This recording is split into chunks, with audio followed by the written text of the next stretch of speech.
Puji Tuhan, luar biasa, dahsyat, ajaib. Selamat sore, shalom semuanya. Shalom. Shalom. Kyongi bagi saudara yang merayakan Kyongi ya, puji Tuhan. Minggu ini agak spesial, ruangan agak sedikit gelap, ya, plus ada bau-bau angus sedikit. Ya, tetap kita bisa berkata puji Tuhan dan bisa dipahami karena memang Rabu kemarin sore itu ada kejadian yang luar biasa, kebakaran di fairgrounds di sini. Saya ingat saat itu jam 3 lebih, hampir setengah 4 saya di rumah. Saya lagi buka puasa, saya ingat banget saya buka puasanya makan kondro. Lagi asik-asiknya, mantap banget. Tiba-tiba saya ingat kalau BB saya kirim foto, yaitu atapnya fairgrounds yang lagi ada asap dan Claude katakan, bro, fairgrounds kebakaran. Saya pikir nih Claude dapat gambar dari cuplikan atau benar-benar terjadi. Saya coba konfirmasi, terus saya mau minta tolong supir saya di luar, coba cek pakai motor. Dan akhirnya saya berhenti makan, terus saya keluar, dan waktu saya lagi panggil supir saya, ternyata dia ada di luar. Saya mau minta dia coba naik motor ngecek ke sini. Dan waktu saya keluar pagar, saya kaget karena ternyata dari rumah saya asap kebakaran itu kelihatan. Jadi saya ingat banget, saya nggak ke dalam lagi, saya langsung pakai motor supir saya bonceng supir saya, dan belum hujan. Saya cepet-cepet, saya ingat juga hampir jatuh di depan salon Roger yang ada di Senopati. Tapi akhirnya lewat juga, sampai sempat diteriakin sama orang-orang atau tukang parkir di situ. Dan singkat cerita, saya sampai ke lokasi. Dan waktu sampai di lokasi, SCBD udah sembraut, jalan udah ditutup, orang mulai panik, dan saya belum lihat pemadam kebakaran. Dan waktu saya masuk, agak sedikit chaosnya tuh karena orang berhamburan nggak jelas. Tetapi puji Tuhan, ada momentum. Seperti saya pernah ngomong, yang namanya momentum adalah when something is over, don't stop. Waktu segala sesuatu kelihatannya sudah selesai, saudara jangan berhenti. Hal yang sama waktu saya melihat momentum itu, saya melihat api gede banget, saya melihat orang chaos, tetapi saya nggak berhenti. Saya tetap berpikir untuk apa yang bisa saya lakukan. Dan puji Tuhan, saya punya pengalaman bagaimana waktu itu antena radio yang ada di apartemen Robinson itu dari lantai 50, bayangin saudara, dari lantai 50 antena radio tower jatuh ke bawah. Dan bisa dikatakan puji Tuhan tidak korban jiwa, hanya barang-barang material fisik aja yang ada hancur dan rusak. Dan saat itu malam-malam saya ingat bagaimana saya bisa diizinkan Tuhan untuk memimpin tindakan cepat seperti apa yang saya lakukan di fairgrounds ini. Karena hari itu saudara, banyak mobil di bawah, ada yang supirnya nunggu, lalu ada juga yang orangnya parkir mobil di bawah tapi nggak lagi di fairgrounds. Dan saat itu saya ingat, saya lihat api ada di atas, tapi basement itu saudara, itu udah gelap banget. Oh ternyata lampu dimatiin, listrik dimatikan total, tetapi anggapan saya adalah walaupun di basement lampu gelap, tapi itu masih sore dan masih terik. Cahaya itu dari luar bisa masuk, tetapi sore itu gak kelihatan sama sekali. Kenapa? Karena sudah penuh asap. Saya juga baru sadar karena, wah, orang ternyata bukan hanya takut apinya, tetapi orang juga ngeri sama asapnya. Tetapi puji Tuhan, tindakan yang saya lakukan, saya berhasil nyelamatin 5 mobil. 5 mobil, yang lucunya 5-5-nya mobil yang punya gedung. Mobil yang bisa dikatakan sih luar biasa. alias juga kunci-kuncinya itu disimpan di security dalam satu bundelan. Jadi dalam kekeosan itu saya nggak punya kesempatan lagi untuk pilih kunci, cabut, enggak. Jadi saya ingat banget mobil pertama kali yang saya keluarkan adalah Bentley. Karena kuncinya paling tebal sendiri ada lambang Bentley-nya. Dan saya nggak bisa keluarin, jadi saya ambil kuncinya, satu bundel itu, saya keluarin mobilnya berhasil satu-satu. Setelah itu saya Mini Cooper, Ferrari, Crown Toyota yang baru, sama Range Rover. Semuanya satu-satu. Terus karyawan udah keluar semua. Saya turun pakai motor karena ada lampu. Dan di Mini Cooper, saya ingat karena roket kan sudah nggak ada, barang-barangnya udah kosong. Perhatian saya selanjutnya adalah ke Mini Cooper karena saya ingat ada motor teman saya, 3 motor. Dan salah satunya motor teman saya ini favorit saya. Dan waktu saya coba ke Mini Cooper dalam kegelapan sama satu security naik motor, wah dikunci. Karena ternyata orang yang ada dalam toko dia udah keluar duluan, kunci pintunya. Wah gimana bukanya, digembok di rantai. Tapi saya inisiatif aja, saya bilang ke security yang bawa motor, saya bilang, ini motor saya mau tabrakin. Kalau rusak nanti minta ganti aja sama Pak Romi, saya bilang. Yang penting barang dalam dikeluarin. Jadi saya ingat dia pakai motor bebek, saya masukin gigi satu, saya tahan rem, saya gas, saya jalanin aja, tabrakin ke pintu Mini Cooper. Akhirnya berhasil jebol. Walaupun dia kaget sedikit. Dan waktu motor saya pegang, saya mulai sadar bahwa ternyata motornya nggak ada yang punya kunci. Alias kita dorong. Dan itu udah mulai panas. Saudara, suasana saya lagi cerita dalam kejadian benarnya itu panas banget, sweating. Dan akhirnya orang beberapa turun, keluarin motor satu-satu dan berhasil. Yang saya coba ingin sampaikan begini, saudara. Ternyata setelah ini semua selesai, setelah hal-hal yang tadinya ditakutkan terjadi karena hujan, bisa dikatakan tepat pada waktunya. Walaupun banyak yang komplain karena Kuningan banjir dan lain-lain, tapi buat kita yang di sini nih, yang punya kepentingan di sini, itu hujan berkat banget. Karena waktu pemadam kebakaran datang 2 mobil, kita melihat kaget, mobilnya old school habis pemadam kebakarannya. Ternyata dari mana? Wali Kota Jakarta Selatan. Dan ternyata apa? Benar, selangnya nggak nyampe. Sehingga mobil pemadam kebakaran yang mestinya datang dari Bulungan sama dari Kuningan, itu kan ada demo buruh besi, pabrik besi, macet di mana-mana. Itu baru datang setengah jam kemudian. Jadi semua orang berkata, kalau tidak ada hujan, angus nggak ada ibadah hari ini.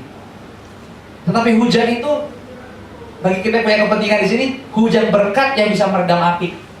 Tetapi buat saya pribadi, apa yang saya lakukan, saya akhiri dengan syukur dan doa karena ada momentum.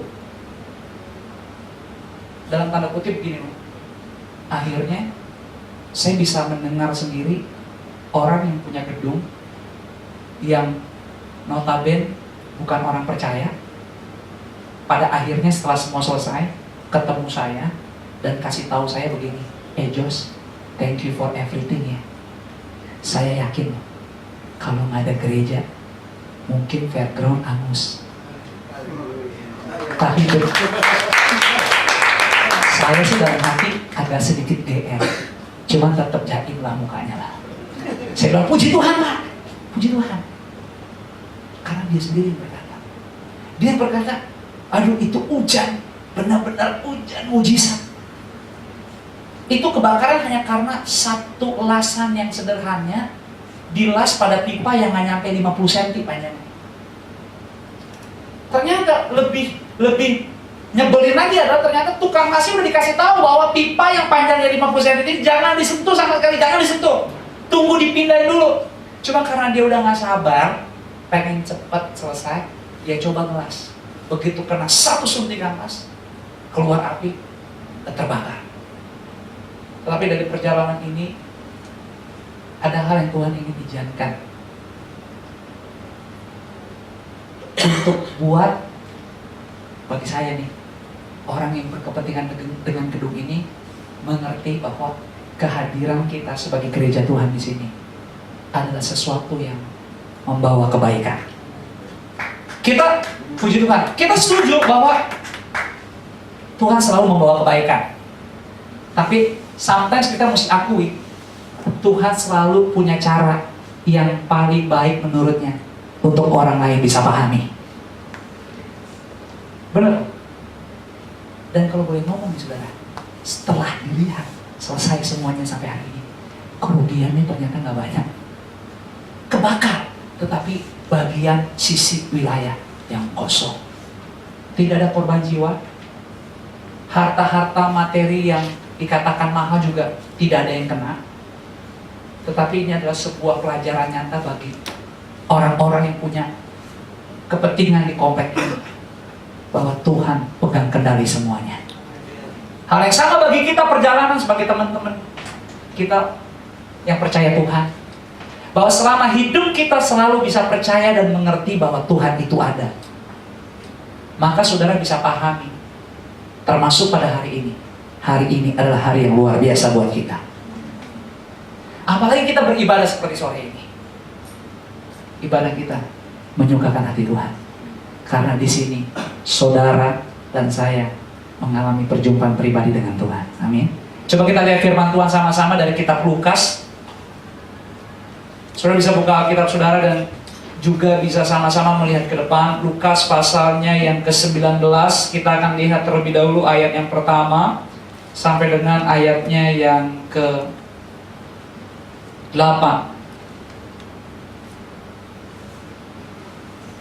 Nanti kita akan lihat ya Lukas pasal yang pertama, Lukas 19 Lukas 19 ayat pertama sampai dengan ayat yang ke-10. Kita akan baca satu demi satu. Dan puji Tuhan, multimedia di depan sudah ditayangkan dan kita akan lihat sama-sama. Kita coba baca satu demi satu sampai pada ayatnya yang ke-10. Pada hitungan yang ketiga sama-sama 1, 2, 3. Yesus masuk ke kota Yeriko dan berjalan terus melintasi kota itu. Di situ ada seorang bernama Zakheus, kepala pemungut cukai, dan ia seorang yang kaya. Ia berusaha untuk melihat orang apakah Yesus itu, tetapi ia tidak berhasil karena orang banyak. Sebab juga apa? Badannya pendek. Ayat yang keempat. Maka berlarilah ia mendahului orang banyak, lalu memanjat pohon ara untuk melihat Yesus yang akan lewat di situ. Ketika Yesus sampai ke tempat itu, ia melihat ke atas dan berkata, Zakheus, segeralah turun, sebab hari ini aku harus menumpang di rumah. Lalu Zakheus segera turun dan menerima Yesus dengan sukacita. Tetapi semua orang yang melihat hal itu bersungut-sungut, katanya, ia menumpang di rumah orang berdosa. Tetapi Zakheus berdiri dan berkata kepada Tuhan, Tuhan, setengah dari milikku akan kuberikan kepada orang miskin. Dan sekiranya ada sesuatu yang kuperas dari seseorang, akan kukembalikan 4 kali lipat. Kata Yesus kepadanya, hari ini telah terjadi keselamatan kepada rumah ini, karena orang ini pun anak Abraham. Sebab anak manusia datang untuk mencari dan menyelamatkan yang hilang. Saudara, menurut pemandangan orang yang namanya Zakheus bukanlah orang yang baik. Setuju nggak, saudara? Bahkan Alkitab sendiri, bagaimana orang bersungut-sungut, orang bete, kesel melihat, loh kok Yesus, seorang guru, seorang rabi yang melakukan kebaikan, kok mau katanya numpang di rumah seorang berdosa. Zakheus adalah seorang pemungut cukai, seorang yang mengambil teks pajak dari orang lain tetapi tidak sesuai. Dia bukan hanya merampok, dia bukan hanya memeras, tetapi membuat orang lain miskin. Dan waktu dia mendengar bahwa ada seorang yang famous, seorang yang terkenal, namanya siapa? Yesus masuk ke kota Yeriko, dia penasaran banget. Ya iyalah dia penasaran sebab dia sendiri terkenal. Zakheus terkenal nggak? Pasti terkenal. Di kota itu dia terkenal, bahkan dia bukan hanya seorang Zakheus, tapi dia juga punya kuasa dan dia kaya. So dia pengen tahu siapa dan seperti apa yang namanya Yesus. Dan waktu Yesus datang ke kota Yeriko, dia ingin melihat, tetapi masalahnya gini loh. Orang banyak banget. Sebenarnya kalau orang banyak juga nggak masalah. Cuman Zakheus ternyata badannya tinggi,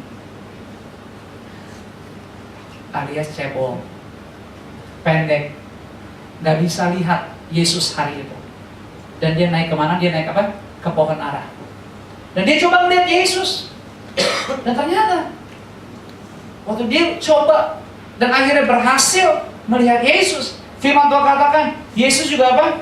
Zakheus. Yesus melihat ke atas dan berkata, Zakheus, segera turun, sebab hari ini aku harus apa?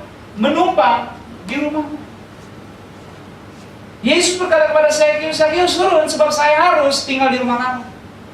Kalau saudara perhatikan ini adalah begitu.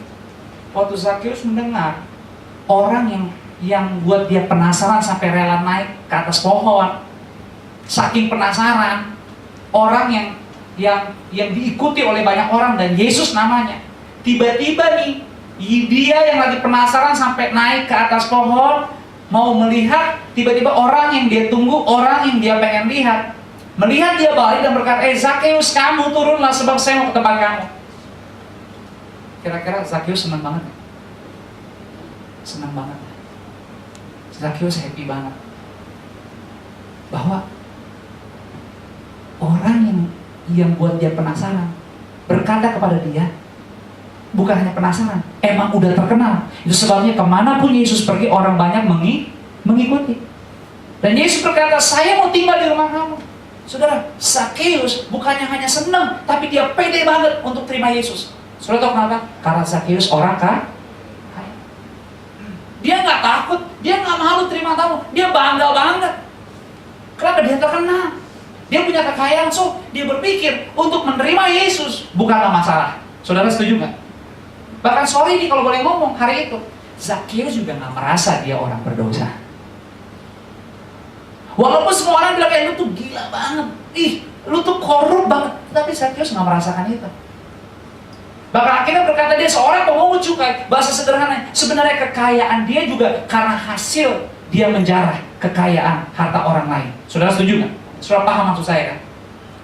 Tetapi dia nggak rasakan itu. Tapi dia bangga banget, dia seneng banget. Yesus mau tinggal di tempat dia dan dia bilang, I'm ready. Saya bakal jadi host yang baik banget. Wah, tenang. Percaya deh, kamu pilih saya tinggal di tempat saya. Kamu datang ke tempat saya nggak salah deh. Saya bakal provide food yang paling enak. Pokoknya you don't have to worry. Kamu pilih orang nggak salah. Sebab saya emang kaya, banyak duit. Jadi Zakheus tuh pede habis. Yakin. Dia nggak merasa dia berdosa. Dia nggak merasa orang hina dia. Dia nggak merasa orang nutup dia. Dia asik-asik aja. Dan percaya atau tidak, itulah perjalanan sebenarnya yang namanya kehidupan di dalam dosa. Nggak ada yang sempurna di antara kita. Semua kita melalui perjalanan hal yang sama seperti Zakheus. Ada jalan, ada momen, ada saat di mana kita menjalani hidup kita seakan-akannya kita fine, kita oke. Tetapi ternyata ada banyak penilaian orang lain lihat tentang kita, bahwa kita ada dalam ketidaksesuaian. Saudara setuju? Dan seringkali apa? Kita nggak sadar. Kita bisa lebih berbangga, kita bisa lebih pede dengan keadaan kita. Dan itulah yang namanya kuasa dosa.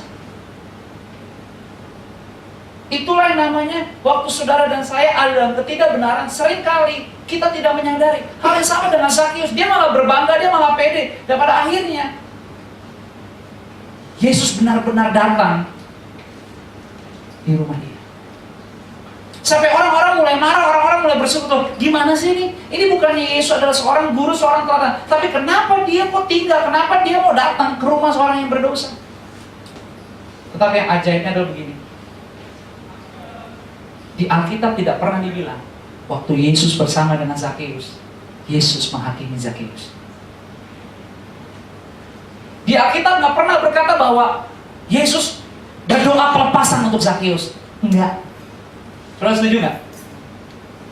Nggak pernah di Alkitab ditulis Yesus berfirman, Yesus marah-marah, Yesus teriak-teriak, memberi perintah kepada Zakius untuk melakukan perubahan. Enggak.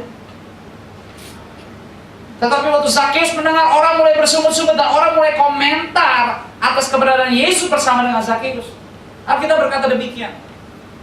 Firman Tuhan ayat yang ke-8. Tetapi Zakius berdiri dan berkata kepada Tuhan, Tuhan, setengah dari milikku akan kuberikan kepada orang miskin. Dan sekiranya ada sesuatu yang kuperas dari seseorang, akan kukembalikan 4 kali lipat. Saudara, ada berita pertobatan. Amin. Ada hal yang tiba-tiba baik, berita baik dari seorang yang berdosa. Dia bukan hanya mau mengakui, tetapi dia mau mempertanggungjawabkan kesalahan dan dosanya. Bukan karena Yesus menghakimi, bukan karena Yesus berdoa pelepasan kepada Zakius, tetapi Yesus yang adalah manusia dan dia adalah Tuhan. Kehidupan Yesus punya kekuatan. Yesus Kristus adalah kebenaran. Yang percaya katakan amin. Dan hadirat Tuhan mengubahkan kepercayaan seorang Zakius. Itu sebabnya right believing produce right living. Kepercayaan yang benar akan menghasilkan kehidupan yang benar. Sekali lagi, kepercayaan yang benar akan menghasilkan kehidupan yang benar. Dan kebenaran itu adalah roh. Dan kebenaran itu adalah firman yang hidup. Maka perjalanan hidup saudara dan saya tidak akan bisa atau tidak akan pernah salah langkah. Sebab roh Tuhan tidak pernah membawa saudara menjadi tersesat.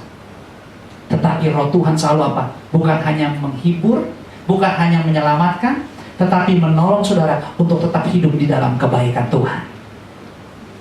Itulah kenapa yang namanya anugerah itu bukan tata cara. Yang namanya anugerah, grace, itu bukan sistem. Tetapi anugerah adalah pribadi. Dan pribadi itu siapa namanya? Yesus. Waktu Yesus hadir bersama Zakius, kekuatan kebenaran Yesus ada bersama Zakius. Dan Zakius percaya. Waktu Zakius percaya, Zakius gak takut untuk berkata, Yesus, yang mereka ngomong soal saya benar. Zakius bukan ngomong gitu lagi. Zakius berkata kepada Yesus, kalau saya mengambil sesuatu dari mereka, saya akan mengembalikan berapa kali lipat? 4 kali lipat. Itu yang namanya perubahan radikal. Dia mengalami kepercayaan, tapi dia gak berhenti hanya percaya, tapi dia bertindak. Saudara ingat kisah Daud, berita Daud, kisah cerita Daud yang paling heboh, paling banyak orang khotbahin waktu Daud ngalahin siapa? Goliat, benar nggak? Perang itu perang yang baru untuk bangsa Israel bersama Goliat atau perang yang sudah lama? Udah lama. Makanya yang namanya Goliat waktu ngehina bangsa Israel habis dihina. Habis. Kalau bisa tuh semua bahasa yang kotor Goliat keluarin. Kenapa? Tidak pernah ada satu orang Israel mengalahkan siapa? Goliat. Makanya Goliat hebat banget. Dijajah habis, pokoknya dimaki habis, dihina habis orang Israel sama Goliat, karena dia merasa yang paling besar.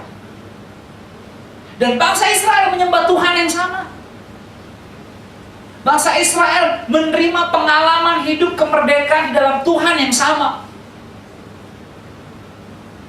Tetapi masalah percaya, Daud memiliki hal yang berbeda. Saul tahu ada Tuhan. Saul tahu bahwa ada Tuhan yang pernah melakukan hal yang luar biasa dan pernah memerdekakan mereka. Tetapi Daud bukan hanya tahu, tetapi Daud percaya dan bertindak. Sehingga walaupun dia muda, tetapi dia melangkah dengan keberanian. Dia coba, dia mulai bertindak, dia mulai lakukan sesuatu. Sebenarnya kalau apa yang kita lihat Daud bakal lakukan melawan Goliat dengan ketapel sih gila banget. Nggak mungkin akan bisa terjadi. Nggak ada teorinya.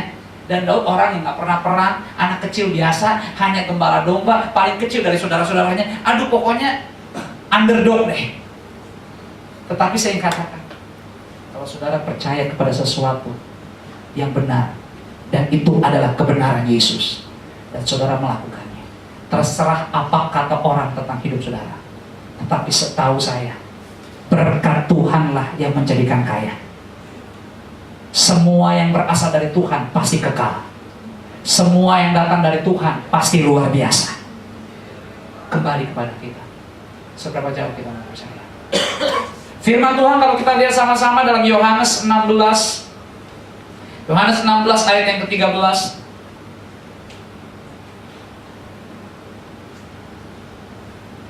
Di depan sudah ada, kita akan baca sama-sama. Demikian bunyi firman Tuhan. 1, 2, 3. Tetapi apabila Ia datang, yaitu Roh kebenaran, Ia akan apa? Memimpin kamu ke dalam seluruh kebenaran. Sebab Ia tidak akan berkata-kata dari dirinya sendiri, tetapi segala sesuatu yang didengarnya itulah yang akan dikatakannya, dan Ia akan memberitakan kepadamu hal-hal yang akan datang. Senang nggak kalau saudara bisa tahu hal-hal yang akan datang terjadi di hidup saudara? Ya senanglah. Saudara akan lebih pede, saudara akan lebih confident. Dan kita berkata, tetapi apabila Ia datang, yaitu Roh kebenaran, Ia akan memimpin kamu ke dalam seluruh kebenaran. Sebab Ia tidak akan berkata-kata dari dirinya sendiri, tetapi segala sesuatu yang didengarnya itulah yang akan dikatakannya. Dan Ia akan memberitakan kepadamu hal-hal yang akan datang. Kalau hari itu mungkin, kalau tidak memberitahu saya, mungkin saya terima kabar juga pasti, tetapi agak terlambat.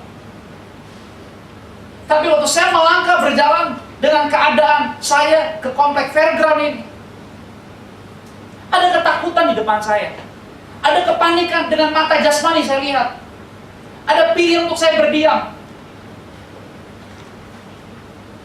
Mungkin saya nggak punya kepentingan untuk melakukan hal-hal yang terlalu extraordinary untuk tempat ini.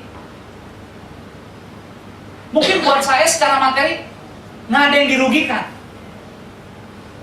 Tetapi kalau kita berjalan dalam pimpinan Roh, saudara akan bergerak bukan dalam ketakutan, tapi saudara tahu bahwa Roh kebenaran itu akan memberitahu saudara hal-hal yang akan terjadi. Dan waktu saudara mengerti hal ini, saudara tidak akan hidup dalam ketakutan, sebab saudara berjalan dalam iman. Dan iman dalam kebenaran adalah Yesus selalu menuntut saudara kepada apa? Kemuliaan.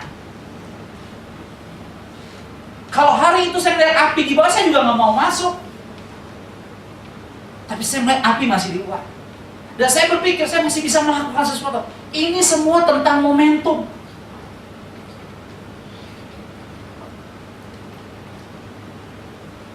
Dan buat pengalaman perjalanan iman saya melalui kejadian kemarin, Tuhan tuh melakukan hal yang luar biasa. Bagaimana namanya dipermuliakan melalui komunitas keberadaan kita di sini. Orang yang punya kepentingan lebih besar di gedung ini, hari itu tidak ada satu orang pun yang ada. Karena memang gak pernah ada yang menyangka bakal terjadi kebakaran. Bencana datang tiba-tiba, bisa kepada siapa saja. Tapi saya ingin beritahu, sekalipun kita belum tahu apa yang akan terjadi, tetapi dimanapun saudara berada selama bersama dengan Tuhan, posisi keberadaan saudara tidak pernah salah dalam Tuhan. Saudara tahu kenapa? Karena hidup kita dibangkitkan lagi, tapi Dia hidup di dalam kita. Sore ini, dalam perjalanan iman kita, Tuhan ingin sampaikan bahwa biarlah hati kita jangan pernah menolak kebenaran Tuhan. Yang setuju katakan amin. Sebab kalau kita terima kebenaran, sama seperti sore ini, saudara punya pilihan yang lain untuk tidak hadir karena satu dan hal. Tetapi waktu saudara bisa hadir di Circus Church Family jam 4 sore di tempat ini, bukan sebuah kebetulan. Ada hal yang Tuhan ingin sampaikan, dan waktu saudara percaya disertai tindakan, hidup saudara pasti dahsyat, pasti luar biasa. Itulah kenapa kita harus tetap berjaga-jaga. Kita nggak hidup di dunia yang sempurna. Godaan selalu ada. Cobaan selalu ada. Hal-hal yang membuat kita jauh dari Tuhan selalu ada.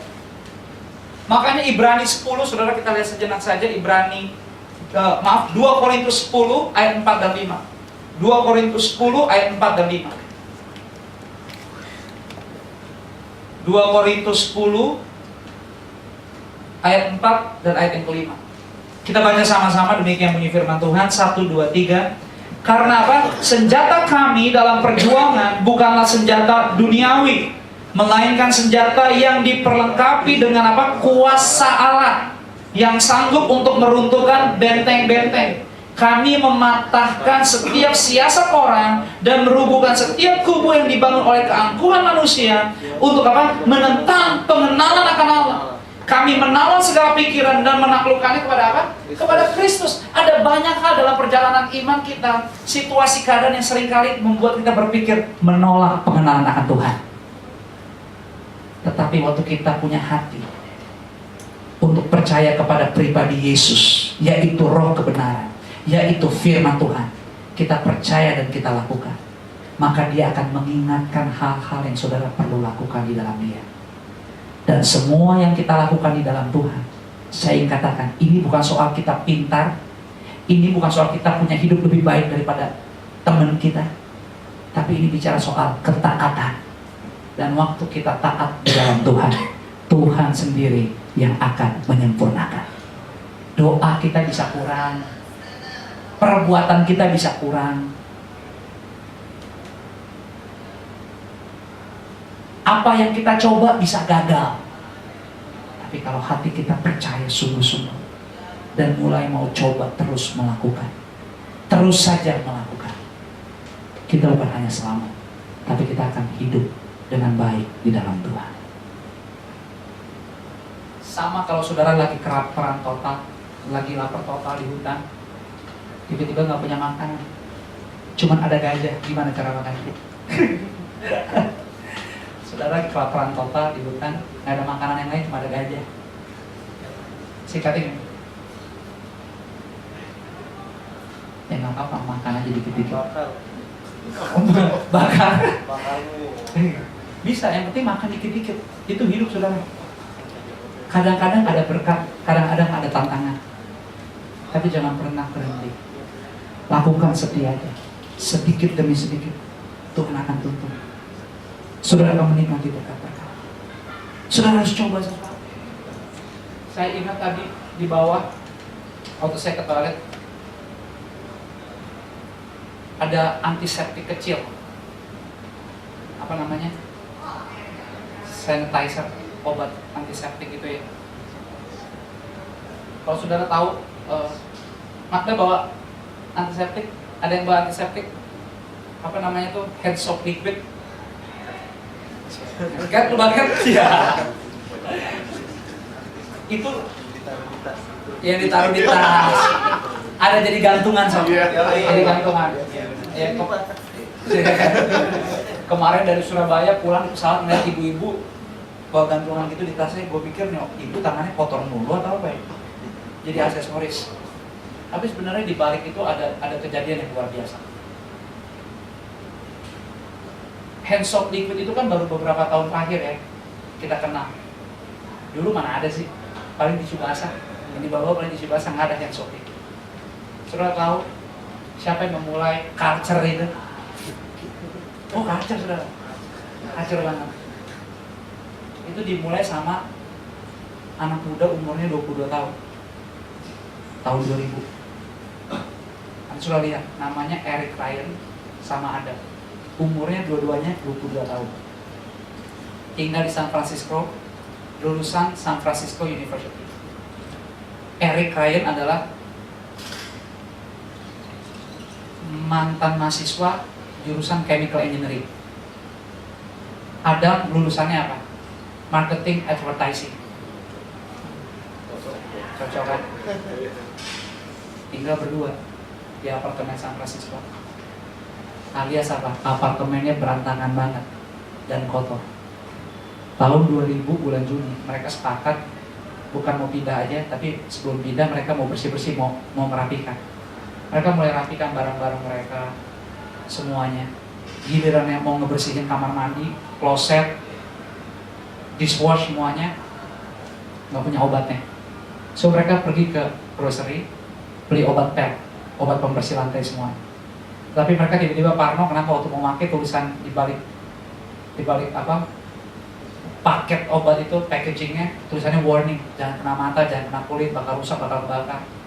Tahun 2000-an nggak ada itu namanya healthy dan lain-lain, antiseptik, clean dari bahan kimia yang ada. Pokoknya bikin mereka parno. Singkat cerita mereka mulai Google.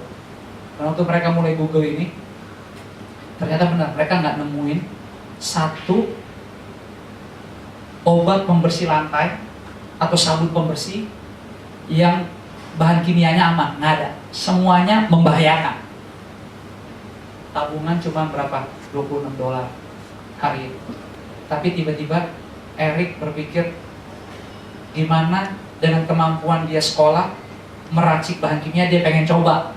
Sehingga dia ambil $26, dia beli bahan dari kampusnya, murah banget. Lalu dia ubah apartemen kecil menjadi laboratorium kecil, dan dia mulai racik bahan-bahan kimia yang aman untuk bisa jadi sabun. Singkat cerita, berhasil. Lalu dia paketin kecil-kecil di plastik kecil. Tujuannya apa? Dia minta tolong temennya Adam yang emang kuliahnya marketing advertising. Terus dia bilang, mau minta tolong nggak? Tolong dong bagiin ini ke tetangga-tetangga. Singkat cerita saudara, yang belum di brand, hanya uji coba, paket-paket sabun kecil itu dibagi ke tetangga-tetangga. Dan singkat cerita apa? Sabun itu tetangga-tetangga pakai, dan ternyata bukan hanya aman, tetapi kotoran bisa benar-benar bersih. Tetangga pada suka. Lalu tetangga mulai datang lagi ke kamar mereka, ngetok dan ngapain? Minta lagi. Cuma masalahnya apa? Stok udah habis. Orang cuma $26. Apa yang terjadi? Si Adam bukan yang menciptakan sabun ini happy banget bahwa temennya lakukan sesuatu berhasil. Lalu dia berpikir gimana caranya dapat modal. Akhirnya dengan keahlian dia pergi ke tetangga-tetangga yang dia udah kasih sabun-sabun kecil itu. Dia ngapain saudara? Dia minta duit, bukan pinjam duit. Tetapi dia mintanya nggak asal minta, dia bercerita. Dia kasih tahu cerita latar belakang kenapa sabun ini dibuat dengan keahlian temannya di bidangnya. Dia mulai cerita, memberi keyakinan kepada tetangga. Tetangga mulai percaya dan pada level berikutnya adalah Adam minta duit, bukan pinjam duit. Dan dari cerita yang luar biasa ini apa yang terjadi? Adam dapat $10, ada yang kasih $20, yang paling gede katanya saat itu dikasih $50. Singkat cerita dia ngumpulin duit hari itu $350. Dari $350 itu saudara, dia beli lagi bahan-bahan, dijadikan paketan yang lebih besar. Singkat cerita, akhirnya berhasil. Tahun 2001 dia buat brand obat pembersih lantai, termasuk penemuan pertama hand soap liquid itu dengan merek namanya Method. Dan akhirnya dia mulai berhasil. Dia patenkan merek itu, dan dia mulai ciptakan apa?